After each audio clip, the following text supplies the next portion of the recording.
Hello everyone, എല്ലാവർക്കും നമസ്കാരം. എല്ലാവർക്കും ഹാപ്പി ലേണിംഗ് അക്കാഡമിയുടെ പുതിയൊരു വീഡിയോയിലേക്ക് സ്വാഗതം. നമ്മൾ ഇന്ന് യൂണിറ്റ് 1 നമുക്ക് പഠിക്കാനായിട്ടുള്ള തേർഡ് ലെസൺ, അതായത് അൻ ഏഞ്ചൽ ഇൻ ഡിസ്ഗൈസ് എന്നുള്ള ആ ഒരു സ്റ്റോറിയുടെ ഒരു സമ്മറിയാണ് നോക്കാനായിട്ട് പോകുന്നത്. ആസ് വി ഓൾറെഡി നോ, ഈ ഒരു സ്റ്റോറി എഴുതിയിട്ടുള്ളത് T.S. ആർതർ ആണ്. Actually this is A story of compassion and quite kindness. Okay, അതായത് കൈൻഡ്നെസ് അല്ലെങ്കിൽ മറ്റുള്ളവരോട് നമുക്ക് തോന്നുന്ന അനുകമ്പ, അല്ലെ, കമ്പാഷൻ, ഇതൊക്കെ എങ്ങനെ ജീവിതങ്ങളെ മാറ്റിമറിക്കാനായിട്ട് സാധിക്കും എന്നുള്ള രീതിക്ക് വരുന്ന ഒരു സ്റ്റോറിയാണ് നമ്മൾ ഇനി നോക്കാനായിട്ട് പോകുന്നത്. A very beautiful one. Okay, അപ്പൊ നമുക്ക് സ്റ്റാർട്ട് ചെയ്യാം വിതൗട്ട് എനി ഡിലേ. സ്റ്റാർട്ട് ചെയ്യുന്നതിന് മുന്നായിട്ട് നിങ്ങൾ ഈ ഒരു ചാനൽ ആദ്യമായിട്ടാണ് കാണുന്നത് എന്നുണ്ടെങ്കിൽ തീർച്ചയായും സബ്സ്ക്രൈബ് ചെയ്യുക. And I am here Shweta along with you. Okay, so സ്റ്റോറിയിലോട്ട് പോകുന്നതിന് മുന്നായിട്ട് here is a question for you to reflect on. Okay, ഈ ഒരു ക്വസ്റ്റ്യൻ മനസ്സിൽ വെച്ചുകൊണ്ടായിരിക്കണം ഇതിന് എന്ത് ആൻസർ കൊടുക്കാം അല്ലെങ്കിൽ ഇതിന്റെ ഉത്തരം എന്താവണം എന്നുള്ള കാര്യം നമ്മൾ ഓർത്തുകൊണ്ടായിരിക്കണം ഈ ഒരു സ്റ്റോറിയിലോട്ട് നമ്മൾ കടക്കേണ്ടത്. So see sometimes simple actions have a greater and more lasting impact than grandiose gestures എന്നാണ് പറയുന്നത്. ഓക്കെ, അപ്പൊ ചില സമയങ്ങളിൽ നമ്മുടെ ഓരോരുത്തരുടെയും ജീവിതങ്ങളിൽ വളരെ സിമ്പിൾ ആയിട്ടുള്ള ആക്ഷൻസ് ഉണ്ടാക്കുന്ന ഇമ്പാക്ട്, അത് വലിയ മഹത്തരമായിട്ടുള്ള കാര്യങ്ങൾ ചെയ്തു കഴിഞ്ഞാൽ ഉണ്ടാകുന്ന ഇമ്പാക്റ്റിനേക്കാൾ വളരെ വലുതായിരിക്കും, വളരെ ലോങ് ലാസ്റ്റിംഗ് ആയിരിക്കും എന്നുള്ളതാണ് ഇവിടെ പറയുന്നത്. Do you agree? നിങ്ങൾക്ക് അങ്ങനെ തോന്നുന്നുണ്ടോ? അങ്ങനെയാണെങ്കിൽ can you recall an incident where a simple act made a meaningful difference in someone's life? നിങ്ങൾ നിങ്ങളുടെ ജീവിതത്തിൽ ചെയ്ത വളരെ സിമ്പിൾ ആയിട്ടുള്ള ഒരു കാര്യം, വളരെ ചെറിയൊരു കാര്യം, പക്ഷേ അത് മറ്റുള്ളവരുടെ ജീവിതത്തിൽ മീനിങ് ഫുൾ ആയിട്ടുള്ള ഡിഫറൻസ് കൊണ്ടുവന്ന എന്തെങ്കിലും ഒരു ഇൻസിഡന്റ് നിങ്ങൾക്ക് ഓർത്തെടുക്കാനായിട്ട് സാധിക്കുന്നുണ്ടോ? ഉണ്ടെങ്കിൽ you need to comment that in the comment box. I'd be happy to read that. Okay, so keep this question in mind as we discuss the story. Okay, അപ്പൊ നമുക്ക് തുടങ്ങാം. Let start with the author. Okay, അപ്പൊ ഓഥറിനെ കുറിച്ച് നമുക്ക് ആദ്യം ഒന്ന് മനസ്സിലാക്കാം. ഈ ഒരു സ്റ്റോറിയുടെ ഓഥർ എന്ന് പറയുന്നത് T.S. ആർതർ ആണ്. അദ്ദേഹത്തിന്റെ ജീവിത കാലഘട്ടം എന്ന് പറയുന്നത് 1809 മുതൽ 1885 വരെയാണ്. T.S. Arthur was an American editor and writer known for morally instructive fictions and essays. Okay, അപ്പൊ T.S. ആർതർ എന്നുള്ള റൈറ്ററുടെ പേര് കേൾക്കുമ്പോൾ തന്നെ നമ്മൾ ഓർമ്മിക്കേണ്ട കാര്യം, അദ്ദേഹം ഒരു അമേരിക്കൻ എഡിറ്റർ ആയിരുന്നു, അതുപോലെ റൈറ്റർ ആയിരുന്നു. അദ്ദേഹത്തിന്റെ റൈറ്റിംഗിന്റെ പ്രത്യേകത എന്ന് പറയുന്നത് he wrote morally instructive stories. Okay, അദ്ദേഹത്തിന്റെ ഫിക്ഷൻ ആണെങ്കിലും എസ്സേസ് ആണെങ്കിലും ഒക്കെ മോറലി ഇൻസ്ട്രക്റ്റീവ് ആയിട്ടുള്ള രീതിക്കുള്ളതായിരുന്നു.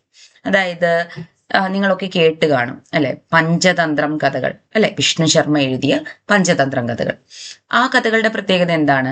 അവസാനം അതിനൊരു മോറൽ ഉണ്ടാവും, അല്ലെ. ഓരോ സ്റ്റോറിയും അവസാനിക്കുന്നത് ഒരു മോറലിലായിരിക്കും, അല്ലെ. നമുക്ക് അതിൽ നിന്ന് പഠിച്ചെടുക്കാനായിട്ടുള്ളൊരു കാര്യം ഉണ്ടാവും, അല്ലെ. അപ്പൊ അത്തരത്തില് മോറലി ഇൻസ്ട്രക്റ്റീവ് ആയിട്ടുള്ള ഫിക്ഷനും എസ്സേസും ഒക്കെയാണ് T.S. ആർതർ എഴുതിയിട്ടുള്ളത്. He belong to a period of reform when literature addressed social issues like temperance, poverty and morality.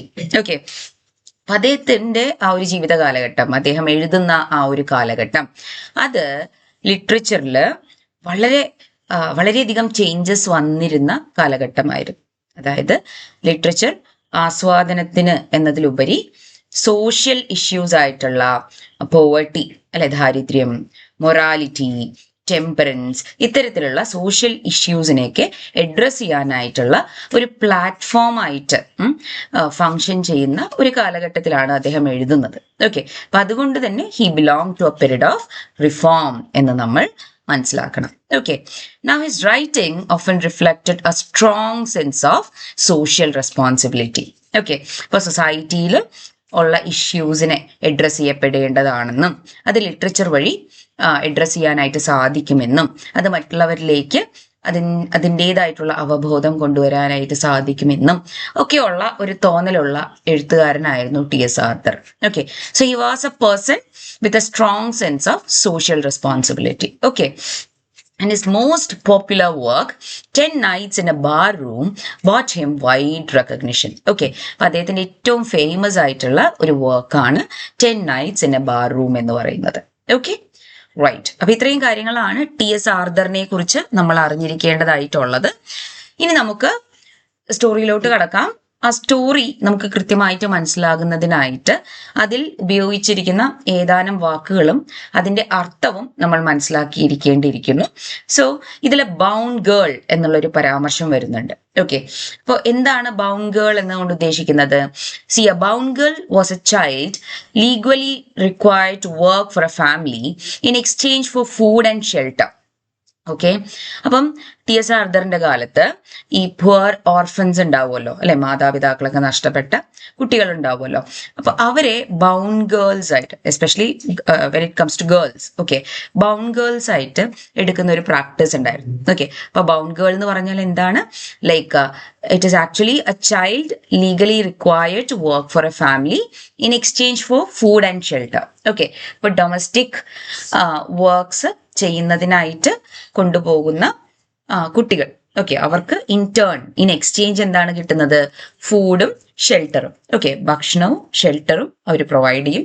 അതിന് പകരമായിട്ട് ഇവർ ഡൊമസ്റ്റിക് വർക്ക്സ് ചെയ്തു കൊടുക്കണം. ഓക്കെ, അപ്പൊ അത്തരത്തിൽ ആ ഒരു കോണ്ടെക്സ്റ്റിൽ വരുന്ന ഒരു ടേമാണ് ബൗണ്ട് ഗേൾ എന്ന് പറയുന്നത്. അതുപോലെ ഈ ഒരു സ്റ്റോറിയിൽ വരുന്ന മറ്റൊരു ലൈക്ക് വേർഡാണ് പുവർ ഹൗസ് എന്നുള്ളത്. അത് ആംസ് ഹൗസ് എന്നുള്ള രീതിക്കും അറിയപ്പെടുന്നുണ്ട്. Okay, it was a charity run home for the very poor.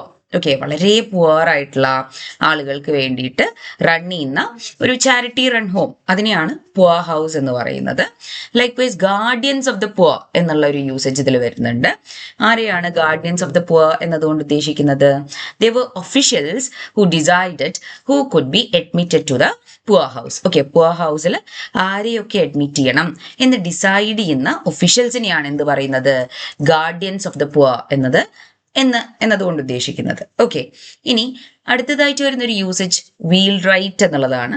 ഇതിൽ ജോ തോംസൺ എന്ന് പറയുന്ന ഒരു ക്യാരക്ടർ ഉണ്ട്. അപ്പൊ ആള് ഒരു വീൽ റൈറ്റ് ആണ് എന്ന് പറയുന്നു.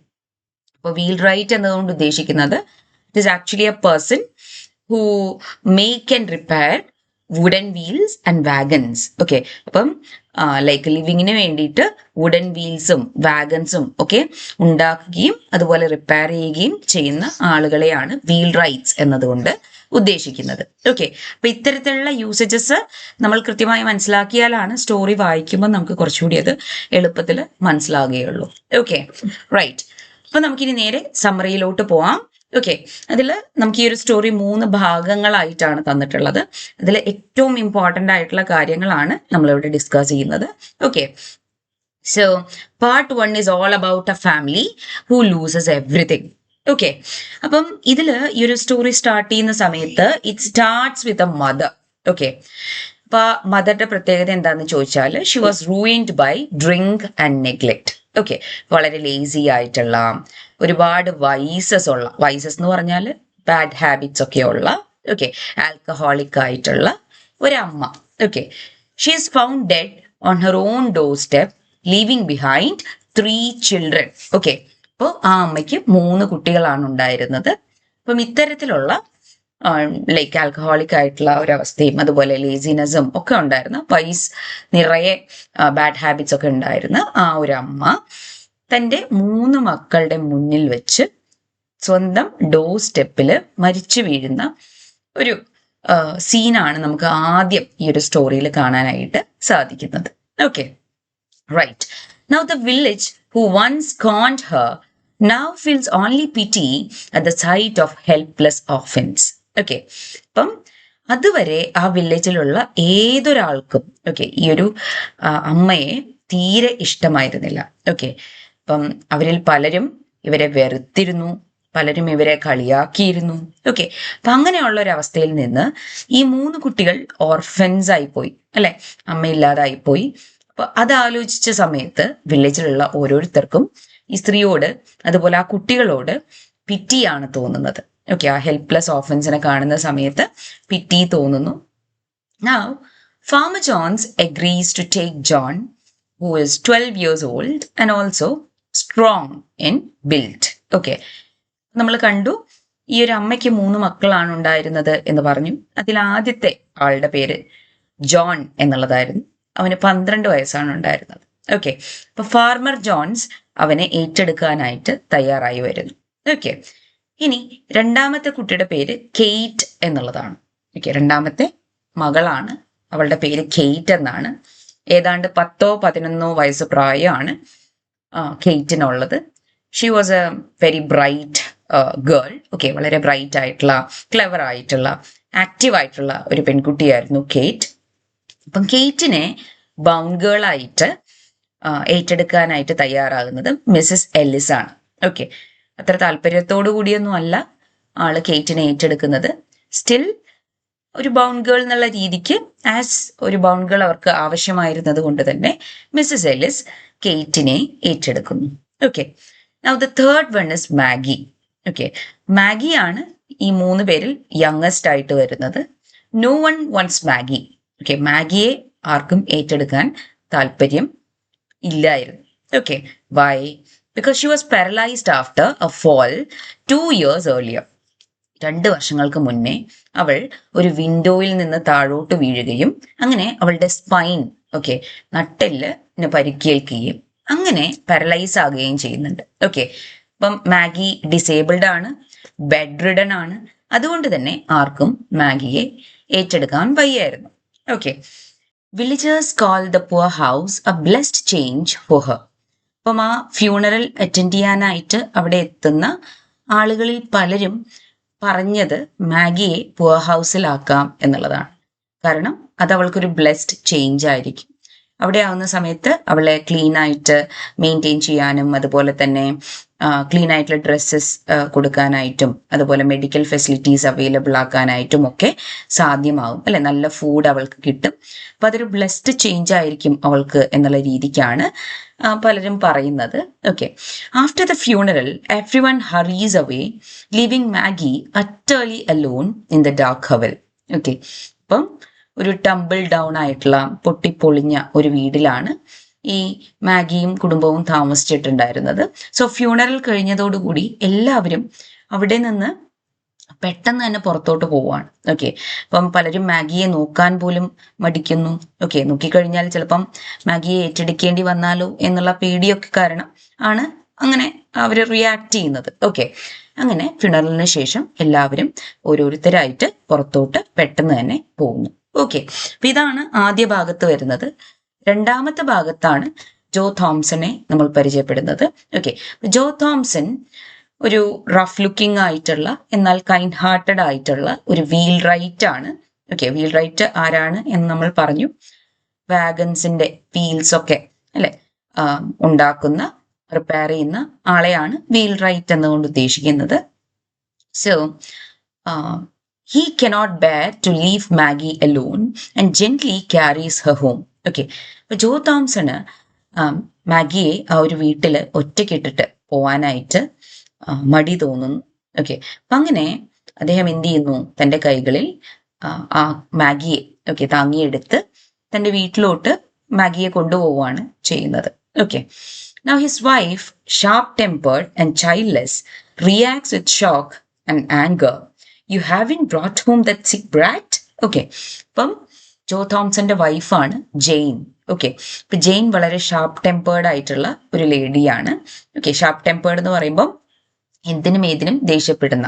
ഓക്കെ, അതുപോലെ അവർ ചൈൽഡ്ലെസ്സും ആണ്, അവർക്ക് കുട്ടികളില്ലായിരുന്നു. ഓക്കെ, അങ്ങനെ ഈ കുട്ടിയെ മാഗിയെ കൈകളിലേറ്റിക്കൊണ്ട് നമ്മുടെ ജോ തോംസൺ വീട്ടിലോട്ട് എത്തുന്ന സമയത്ത് വൈഫ് ഇത് കാണുകയും അവർക്ക് അത് അംഗീകരിക്കാൻ ബുദ്ധിമുട്ട് തോന്നുകയും അവർക്ക് ദേഷ്യം വരികയും അങ്ങനെ ദേഷ്യത്തോടു കൂടി എന്തിനാണ് മാഗിയെ ഇങ്ങോട്ട് കൊണ്ടുവന്നത് എന്നുള്ള രീതിക്ക് പ്രതികരിക്കുകയും ചെയ്യുന്നുണ്ട്. Okay, Joe stands firm, reminding her that every woman at the funeral had turned away from the dying child. Okay, അപ്പൊ ജോ പറയുന്നുണ്ട് അല്ലെ, സ്ത്രീകളുടെ ഹൃദയം എന്ന് പറയുന്നത് വളരെ ഹാർഡാണ്. ആ ഫ്യൂണറലിന് വന്ന ഓരോ വുമണും അല്ലെ, ഓരോ സ്ത്രീയും എത്രയും പെട്ടെന്ന് അവിടെ നിന്നൊന്ന് രക്ഷപ്പെട്ടാൽ മതി എന്നുള്ള രീതിക്കാണ് അവിടെ നിന്ന് അല്ലെ ആ ഫ്യൂണറൽ കഴിഞ്ഞതോടുകൂടി പുറത്തോട്ട് പോയത് എന്നുള്ളതൊക്കെ ജോ അവിടെ വൈഫിനോട് പറയുന്നുണ്ട്. Okay, nobody was ready to take Maggie എന്ന് അവിടെ ജോ പറയുന്നുണ്ട്. ഓക്കെ, സോ ജോയുടെ വൈഫ് ചോദിക്കുന്നുണ്ട്, അപ്പം എന്താണ് ഈ കുട്ടിയെ കൊണ്ട് എന്തിനാ ഇങ്ങോട്ട് വന്നേ? ആക്ച്വലി എല്ലാവരും പറഞ്ഞത് പുവർ ഹൗസിലോട്ട് കൊണ്ടുപോകാനാണ് എന്ന് ജോ പറഞ്ഞ സമയത്താണ് ജെയിൻ ചോദിക്കുന്നത്, എന്തിനാണ് പിന്നെ ഈ കുട്ടിയെ കൊണ്ട് ഇങ്ങോട്ട് വന്നത്, പുവർ ഹൗസിലോട്ട് പോവായിരുന്നില്ലേ എന്നുള്ള രീതിക്ക് ചോദിക്കുന്നു. Okay, for that he explains he must get official permission before taking Maggie to the poor house. Okay, so for now she must stay.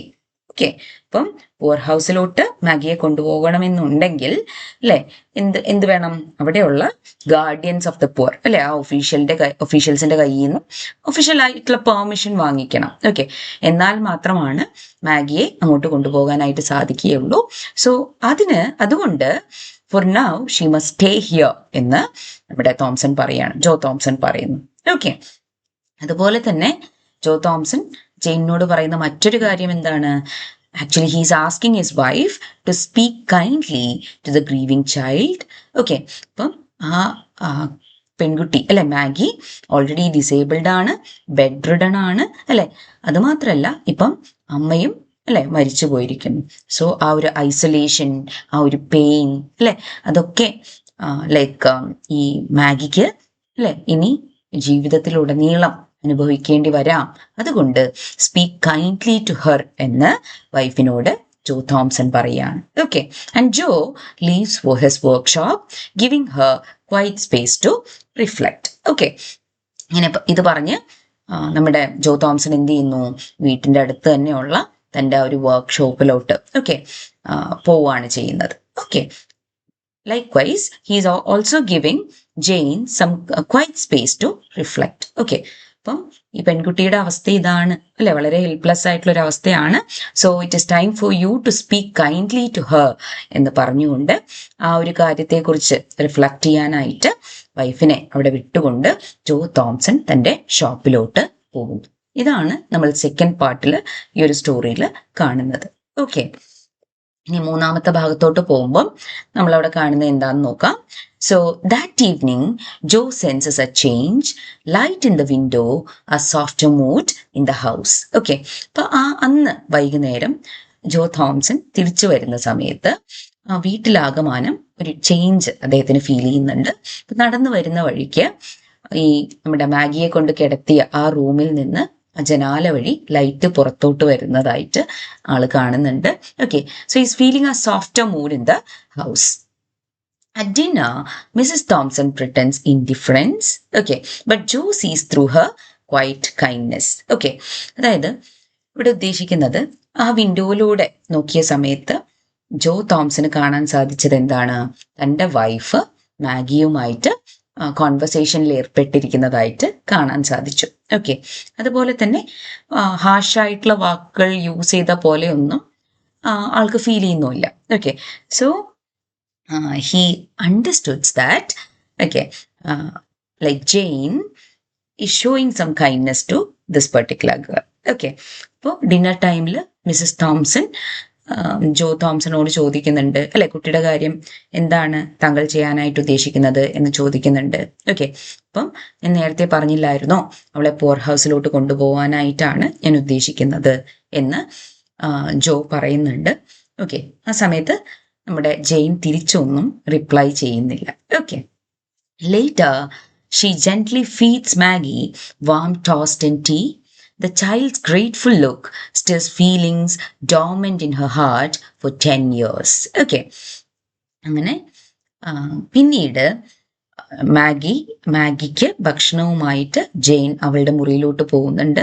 Okay, അതുപോലെ വാം ടോസ്റ്റും ടീയും മാഗിയെ ഫീഡ് ചെയ്യുന്നുണ്ട്. ഓക്കെ, അപ്പം ആ പെൺകുട്ടിയാണെങ്കിലോ വളരെ താങ്ക്ഫുൾനെസ്സോട് കൂടിയിട്ട് ആ ഭക്ഷണം സ്വീകരിക്കുന്നുണ്ട്. ഓക്കെ, അപ്പം മാഗിയുടെ ആ പ്രസൻസിന് 10 വർഷം എന്നല്ല പറയണ്ടേ, ഡെക്കേഡ്സ് ആയിട്ട്, കാലങ്ങളായിട്ട്, കുറേ വർഷങ്ങളായിട്ട് നമ്മുടെ ജെയിൻ്റെ, അതായത് ജോ തോംസന്റെ വൈഫിന്റെ ആ ഒരു ഹാർട്ടിൽ ഉറങ്ങിക്കിടന്നിരുന്ന ആ ഒരു ഹ്യൂമൻ ഫീലിങ്സിനെ ഉണർത്താനായിട്ട് സാധിച്ചിട്ടുണ്ട് എന്നുള്ളതാണ് അവിടെ പറയുന്നത്. Okay, Right. By morning, Mrs. Thompson insists on keeping Maggie a day or two longer. Joe never visits the guardians of the poor again. Okay. അപ്പം പിറ്റേ ദിവസം രാവിലെ ആവുന്ന സമയത്ത് ബ്രേക്ക്ഫാസ്റ്റിനൊക്കെ ശേഷം നമ്മുടെ ജോ തോംസൺ മിസസ് തോംസണോട് പറയുന്നുണ്ട്, ഓക്കെ, ഇന്ന് ഞാൻ ഗാർഡിയൻസ് ഓഫ് ദ പുവറിനെ കാണാനായിട്ട് പോകുന്നുണ്ട് എന്ന് പറയുന്ന സമയത്ത് നമ്മുടെ ജെയിൻ എന്ത് പറയുന്നു, അല്ല അതിൻ്റെ ആവശ്യമുണ്ടോ, 1-2 ദിവസം കൂടെ അവളിവിടെ നിന്നോട്ടെ, എനിക്ക് കുഴപ്പമില്ല എന്നുള്ള രീതിക്ക് നമ്മുടെ ജെയിൻ പറയുന്നു. ഓക്കെ. പിന്നീട് അന്നത്തെ ദിവസവും അതിനടുത്ത ദിവസവും അതിൻ്റെ അടുത്ത ദിവസങ്ങളിലൊന്നും നമ്മുടെ ജോ തോംസണിന് ഗാർഡിയൻസ് ഓഫ് ദ പുവറിനെ മാഗിയുടെ കാര്യം പറഞ്ഞ് കാണേണ്ടി വന്നിട്ടില്ല എന്നുള്ളതാണ് പറയുന്നത്. ഓക്കെ. അങ്ങനെ ജെയിൻ നമ്മുടെ മാഗിയെ ആക്സെപ്റ്റ് ചെയ്യുന്നതായിട്ട് നമുക്ക് ഈ സ്റ്റോറിയുടെ അവസാന ഭാഗത്ത് കാണാനായിട്ട് സാധിക്കും. ഓക്കെ. അങ്ങനെ Maggie transforms the once cold home. An angel had come into his house disguised as a sick, helpless and miserable child. Okay. അപ്പൊ അതുവരെ വളരെ കോൾഡായിരുന്ന, ഒരു വാം ഫീലിങ്സും ഇല്ലാതിരുന്ന ആ ഒരു വീട് അല്ലെ, അത് മാഗിയുടെ വരവോട് കൂടിയിട്ട് കംപ്ലീറ്റ് ആയിട്ട് ചേഞ്ച് ആവുന്നുണ്ട്, ട്രാൻസ്ഫോം ആകുന്നുണ്ട്. Okay. It was like an angel had come into his house disguised as a sick, helpless and miserable child. Okay. അപ്പോൾ ഒരു സിക്കായിട്ടുള്ള, ഹെൽപ്ലെസ് ആയിട്ടുള്ള, മിസറബിൾ ആയിട്ടുള്ള ചൈൽഡിന്റെ രൂപത്തിൽ ഒരു ഏഞ്ചൽ അവരുടെ വീട്ടിലോട്ട് വന്ന രീതിക്കാണ് അത് എന്നുള്ളതാണ് ഇവിടെ പറഞ്ഞ് അവസാനിപ്പിക്കുന്നത്. ഓക്കെ. റൈറ്റ്. അപ്പൊ എന്താണ് ഈ ഒരു സ്റ്റോറിയുടെ ആ ഒരു ബിഗ് ഐഡിയ അല്ലെങ്കിൽ മെസ്സേജ് എന്ന് പറയുന്നത് നമുക്കൊന്ന് നോക്കാം. True angels rarely look like angels അല്ലെ. ശരിക്കുള്ള ഏഞ്ചൽസ് ഒരിക്കലും ഏഞ്ചൽസിനെ പോലെ നമുക്ക് കാണാനായിട്ട് സാധിക്കില്ല അല്ലെ. Sometimes they arrive as the people we are most tempted to turn away അല്ലെ. നമ്മൾ അവോയ്ഡ് ചെയ്യുന്ന, അവഗണിക്കുന്ന ആളുകളുടെ രൂപത്തിലാവാം ചിലപ്പം നമ്മുടെ അടുത്തേക്ക് അത്തരത്തിലുള്ള ഏഞ്ചൽസ് വരുന്നത് അല്ലെ. So Jose single act of compassion did not just save Maggie, it healed a marriage and a home that love had long forgotten. അല്ലെ. അപ്പം ജോന്റെ ആ ഒരു സിംഗിൾ ആക്ട് ഓഫ് കമ്പാഷൻ അല്ലെ, മാഗിയോട് കാണിച്ച ആ ഒരു കമ്പാഷൻ, ആ ഒരു സിംഗിൾ ആക്ട് ഓഫ് കമ്പാഷൻ, അത് മാഗിയെ മാത്രമല്ല സേവ് ചെയ്യുന്നത് അല്ലെ, മറിച്ച് അത് അവരുടെ മാരേജിനെ, അതുപോലെ തന്നെ അവരുടെ വീട്ടിൽ നഷ്ടപ്പെട്ടു പോയിരുന്ന അല്ലെ ആ ഒരു ലോങ് ലോസ്റ്റ് ലവ് അല്ലെ, അതിനെ ഒക്കെ തിരിച്ചു കൊണ്ടുവരുന്നുണ്ട് എന്നുള്ളതാണ് പറയുന്നത്. Okay, so in short, we need to understand kindness given to the most overlooked person can become the greatest blessing of all. അല്ലെ.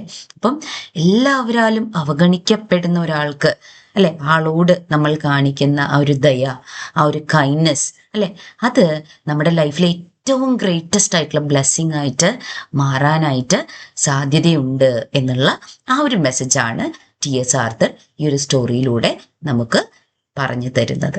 ഓക്കെ. ഇതാണ് ഈ ഒരു സ്റ്റോറിയുടെ ഒരു വളരെ ബ്രീഫ് ആയിട്ടുള്ള സമ്മറി എന്ന് പറയുന്നത്. സോ നമുക്ക് ക്വിക്കായിട്ടൊന്ന് റീക്യാപ്പ് ചെയ്യാം key points.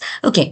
So, an angel in disguise tells of Maggie, an orphaned, paralyzed girl rejected by her village after her mother's death അല്ലെ. അപ്പോൾ അൻ ഏഞ്ചൽ ഇൻ ഡിസ്ഗൈസ് എന്ന് പറയുന്ന ഈ ഒരു സ്റ്റോറി ഇതിൽ പറയുന്ന കാര്യം എന്താണ്, മാഗി എന്ന് പറയുന്ന ഒരു ഓഫൻഡ് ആയിട്ടുള്ള, പാരലൈസ്ഡ് ആയിട്ടുള്ള ഗേൾ അല്ലെ, ആള് എങ്ങനെയാണ് ആളുടെ അമ്മയുടെ മരണശേഷം അല്ലെ ആളുടെ വില്ലേജിലുള്ള ആളുകൾ ഒക്കെ അവളെ റിജക്റ്റ് ചെയ്യുന്നത് എന്ന് നമുക്ക് ഈ സ്റ്റോറിയിൽ കാണാനായിട്ട് പറ്റുന്നുണ്ട്. Then Joe Thomson, a rough but kind wheelwright, carries Maggie home despite his wife's anger അല്ലെ.